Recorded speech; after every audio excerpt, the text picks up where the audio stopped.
समय हम डोडा जिले के बद्रवाह कस्बे में हैं और बद्रवाह विधानसभा की अगर बात करें तो बद्रवाह विधानसभा का अपना एक इतिहास रहा है। इस विधानसभा क्षेत्र से गुलाम नबी आज़ाद जीतकर जम्मू कश्मीर के मुख्यमंत्री बने, लेकिन अब डिलिमिटेशन के बाद बद्रवाह विधानसभा क्षेत्र का जो स्वरूप है उसमें काफी बदलाव आया है। फिलहाल बद्रवाह विधानसभा क्षेत्र की अगर बात करें तो इस इलाके में 3 मुख्य उम्मीदवार हैं, जिनमें भारतीय जनता पार्टी के दिलीप सिंह परिहार को एक बार फिर से मौका मिला है। 2014 में इन्होंने पहली बार बद्रवाह में भारतीय जनता पार्टी को जीत दिलाई थी। वहीं अगर कांग्रेस और नेशनल कॉन्फ्रेंस गठबंधन की बात करें तो इस सीट पर सहमति नहीं बनने के बावजूद, यानी कि इस सीट पर नेशनल कॉन्फ्रेंस और कांग्रेस का जो गठबंधन है उसमें सीट को लेकर सहमति नहीं बन पाई और इस सीट पर दोनों पार्टियों ने दोस्ताना मुकाबला करने का फैसला किया और अपने अपने उम्मीदवार उतार दिए। बात अगर नेशनल कॉन्फ्रेंस की करें तो नेशनल कॉन्फ्रेंस की तरफ से पूर्व आईएएस अधिकारी शेख महबूब इकबाल इस सीट से चुनाव लड़ रहे हैं। वहीं कांग्रेस की तरफ से पूर्व मंत्री नियाज शरीफ के बेटे नजीम शरीफ चुनाव लड़ रहे हैं बद्रवाह कॉन्स्टिट्यूएंसी से। क्या है यहाँ के मुद्दे, हम स्थानीय लोगों से बातचीत करने की कोशिश करेंगे कि आखिरकार चुनावों को लेकर वो सोचते क्या है। आइए सर, इलेक्शन के बारे में बताइए, कुछ क्या है मसले? यहाँ सब पार्टियाँ जोरों पे हैं। हाँ जी, तमाम पार्टियाँ काम करती हैं। अच्छा, बीजेपी, हाँ। तो मसले क्या है? एनसी भी बड़े जोरों पर है यहाँ। अच्छा, हाँ। एनसी, बीजेपी और कांग्रेस मुकाबला किसमें? मुकाबला अभी एनसी में लगा। एनसी का किसके साथ? दोनों के साथ। अच्छा, कांग्रेस के साथ भी और बीजेपी के साथ। तो मसले क्या है यहाँ पे बद्रवाह के? मसले यहाँ बहुत से मसले हैं। ये लीडर लोग आते हैं ना, ये वादे करते हैं। कोई कहता है यहाँ हम डिविजनल कमिश्नर देंगे, कोई कहता है हम पता नहीं क्या करेंगे, टनल खोलेंगे। अच्छा, तो यही मसले हैं और कुछ नहीं। सिर्फ वादे करते हैं, पूरे नहीं करते। पूरे नहीं करते। आपका नाम है? इमरान। इमरान जी, क्या लगता है आपको बद्रवाह में इलेक्शन चल रहा है, कैसा माहौल है यहाँ पे?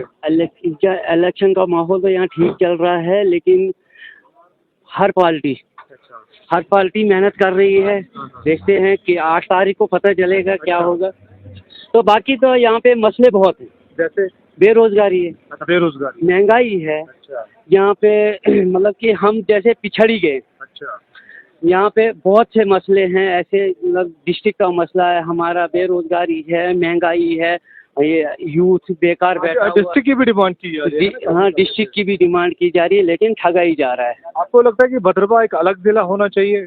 बद्रवाह एक अलग जिला होना चाहिए कि इसकी भी अपनी पहचान है, टूरिज्म के लिहाज से भी इसकी अपनी पहचान है, तो इसका भी एक अपना होना चाहिए, एक अपना होल्ड होना चाहिए। गुलाम नबी आज़ाद साहब यहाँ से मुख्यमंत्री रहे, क्या उनके टेन्योर में, उनके कार्यकाल में यहाँ पर कोई अच्छी तब्दीली आपको देखने को मिली?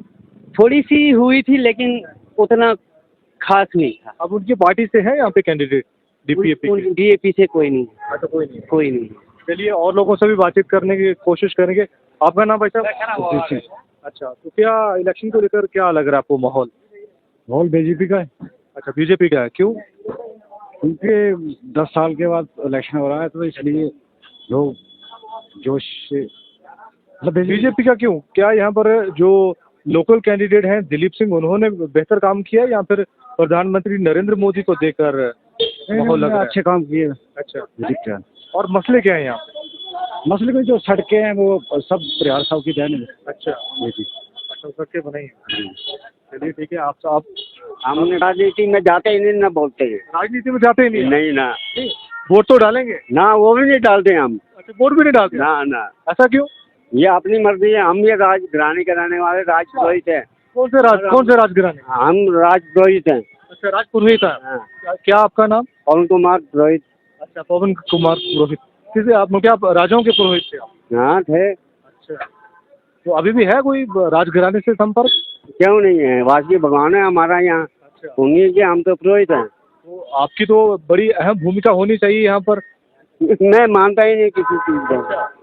कोई आपको कैंडिडेट अच्छा नहीं लगता? ना, मुझे एक नाम सर मेरा नाम फारूक अहमद है। अच्छा, तो फारूक जी क्या लग रहा है आपको इलेक्शन को लेकर माहौल जम्मू कश्मीर या भद्रवाह में?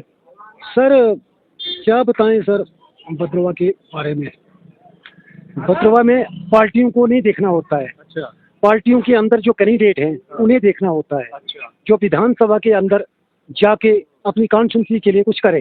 बिल्कुल बिल्कुल। आज तक जो एनसी जो गवर्नमेंट रही, नेशनल कॉन्फ्रेंस, पीडीपी, कांग्रेस, यहाँ से विधायक जो बाज़ हफ्ता जम्मू कश्मीर के अंदर रहे, अच्छा लेकिन मुझे नहीं लगता कि कुछ खास नुकसान भद्रवाह के लिए उन्होंने कोई कुछ किया।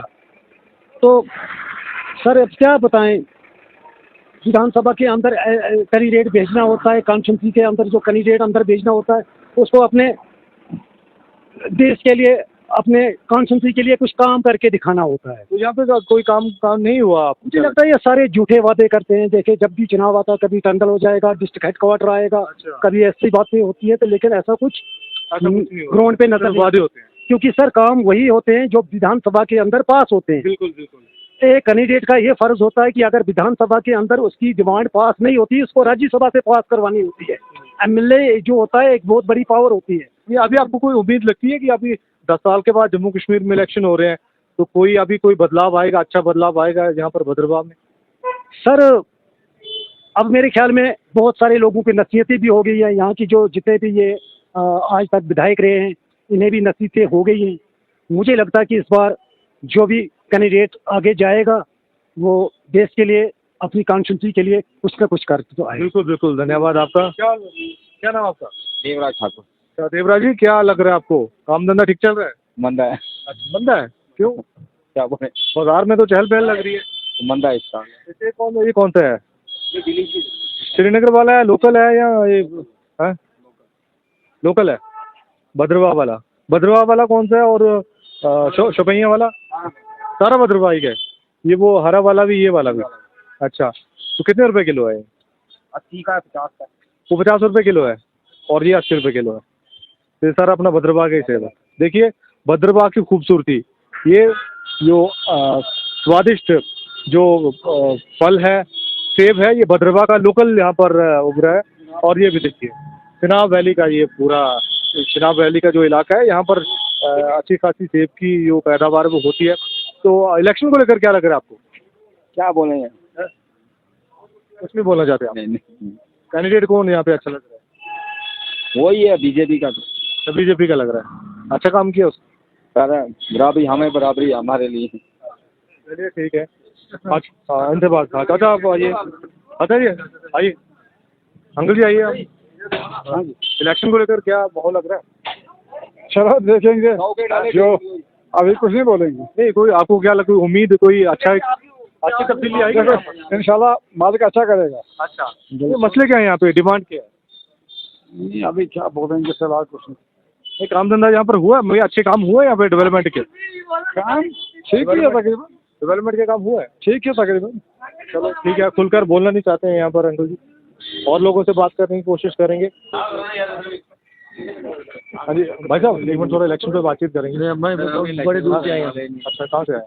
हम आए थे जम्मू तो यार अपना इलाका है, बाहर का इलाका थोड़ी है। हाँ ठीक है भाई साहब, थोड़ा इलेक्शन पे बातचीत करेंगे। क्या बात है? वहाँ से ऐसे इलेक्शन के ऊपर बातचीत की, क्या माहौल चल रहा है? हाँ ठीक है। हम ये जम्मू संवाद चैनल से, तो हम ये कोशिश कर रहे हैं जानने की भद्रवाह में क्या चल रहा है इलेक्शन को लेकर, लोगों के मसले क्या हैं, कैंडिडेट कौन से कैंडिडेट के फेवर में हवा चल रही है। अच्छा जी, क्या लग रहा है आपको? इस वक्त जो है, जो इस वक्त कंटेस्टिंग कैंडिडेट्स जो हैं बीजेपी के हैं दिलीप परिहार जी, और हैं अपने जो एनसी के हैं वो महबूब इकबाल साहब, और एक हैं कांग्रेस के। यही तीन मेन कांग्रेस के हैं वो शरीफ नियाज जी के बेटे नदीम शरीफ। लेकिन जो इस वक्त जो चल रहा है और आगे भी ऐसा ही होना है कि ये सीट जो है ये बीजेपी के फेवर में जाएगी और 100% जाएगी। क्या लगता है आपको, बीजेपी ने काम किया क्या यहाँ पे दिलीप साहब ने, या फिर प्रधानमंत्री मोदी का फेस देकर वोट करेंगे? वोट जो पड़ते हैं ना वो मोदी जी के नाम पे पड़ते हैं और वही रूटीन जो है वो बरकरार है। ये लोकल कैंडिडेट हैं, उनका कोई मायने नहीं रखता, मोदी को पीएम को वोट जा रहा है। अगर दिलीप परिहार ने इससे ज्यादा काम किए होते तब भी उनको जीतना था मोदी के नाम पे। कम काम किए हैं फिर भी मोदी के नाम पे ही जीतना है। तो यहाँ पे भद्रवाह के मसले क्या है, लोगों की डिमांड क्या है, प्रॉब्लम क्या है यहाँ पे? भद्रवाह का मेन जो है ना इस वक्त ये जो है भद्रवाह जो है इस वक्त एक बिल्कुल अलग थलग पड़ा हुआ है, कटा हुआ एरिया है। इस वजह से जब तक यहाँ की जो रोड्स कनेक्टिविटी जो है ना इधर चंबा और ये जो हिमाचल और दूसरा अपनी बनी बिसोली के साथ जो टनल एक प्रपोज्ड है वो अगर वो जब काम उसका शुरू नहीं होता या कोई गंडोला का प्रोजेक्ट है। और सबसे मेन चीज जो है कि डिस्ट्रिक्ट स्टेटस डिस्ट्रिक्ट को लेकर भी काफी डिमांड। बिल्कुल सबसे बड़ी डिमांड और वो बहुत ज़रूरी है क्योंकि यहाँ ये डिस्ट्रिक्ट बहुत पहले यहाँ बन जाना चाहिए था, लेकिन हमारे यहाँ के नेताओं की कमजोरी की वजह से भद्रवाह को ये स्टेटस नहीं मिला। लेकिन डिस्ट्रिक्ट सबसे पहली डिमांड है। इसी वजह से यहाँ जो है बेरोजगारी है, बेकारी है, नौजवान जो है बहुत बेकार है यहाँ और गलत गलत कामों में फंसे हुए। गुलाम नबी आज़ाद साहब यहाँ से जीते, मुख्यमंत्री बने, बाई इलेक्शन उन्होंने यहाँ से जीता, तो उनके टेन्योर में क्या लगता है आपको, कोई डेवलपमेंट यहाँ पर हुई, अच्छे काम हुए? तो ये बात माननी चाहिए कि चाहे वो कांग्रेस के थे लेकिन उन्होंने यहाँ काम किया। जो टूरिज्म सेक्टर में जो कुछ यहाँ जो चीज़ें यहाँ बनी हैं, ठीक है, वो उनके दौर में ही बनी। यूनिवर्सिटी कैंपस चाहे मुफ्ती साहब को उन्होंने फोर्स करके यहाँ अनाउंस करवाया, लेकिन ये चीज़ें हुई हैं उन्होंने अपने, क्योंकि वहाँ वो यहाँ इसको है तो भलेस के रहने वाले, लेकिन वो भद्रवाह में ही पढ़े, इसी कॉलेज में उन्होंने पढ़ा। काफी पुराना कॉलेज है। हाँ, भद्रवाह जो है ये भद्रवाह और जम्मू का कॉलेज सबसे पुराना। कहते हैं कि जम्मू कश्मीर में महाराजाओं के टाइम पे 2 ही कॉलेज हुआ करते थे जम्मू प्रोविंस में, एक भद्रवाह में और एक जम्मू शहर में। यहाँ पूरा ना जितना हमारा डोडा डिस्ट्रिक्ट, किश्तवाड़ डिस्ट्रिक्ट, इवन के रामबन और यहाँ से जितने भी लोग पढ़ने आते थे कॉलेज में वो यही भद्रवाह कॉलेज से ही पढ़े। तो गुलाम नबी आज़ाद भी यहीं से पढ़े, तो इस वजह से तो उन्हें हमदर्दी यहाँ की थी, तो उन्होंने काम किए हैं। लेकिन अब ये दूसरी बात है कि वो किस पार्टी से थे, क्या हुआ क्या नहीं हुआ, लेकिन उन्होंने काम किया। डेवलपमेंट होनी चाहिए, इलाके की तरक्की होनी चाहिए, पार्टी चाहे कोई भी हो। सर आप करिए, कुछ तो बता दीजिए। हम नहीं पूछते आपको भी किसे वोट डालेंगे, कौन जीत रहा है। मैं ये पूछ रहा हूँ क्या यहाँ के मसले क्या हैं? यहाँ के मसले सबसे पहले हमको चाहिए सुरक्षा। वो हमें बीजेपी दे सकती है। अच्छा, सबसे हाँ, सुरक्षा के मुद्दे पे तो बात ही नहीं हुई, क्योंकि यहाँ पर भी काफी खौफ था लोगों में, आतंकवाद एक समय पर काफी चरम पर था। अब कुछ तब्दीली आई हुई लगती है आपको? बीजेपी के होते हमें खौफ करने की कोई जरूरत नहीं है। बीजेपी है तो सब कुछ है, मोदी है तो मुमकिन है। एक बार फिर से जम्मू इलाके में, जम्मू प्रोविंस में, डोडा डिस्ट्रिक्ट में या फिर पुंछ राजौरी में भी आतंकवाद जो है वो हुए हैं। कठुआ के जो पहाड़ी इलाका है वहाँ पर भी हुआ है, तो फिर से एक बार आतंकवाद जो है इस इलाके में जाग रहा है।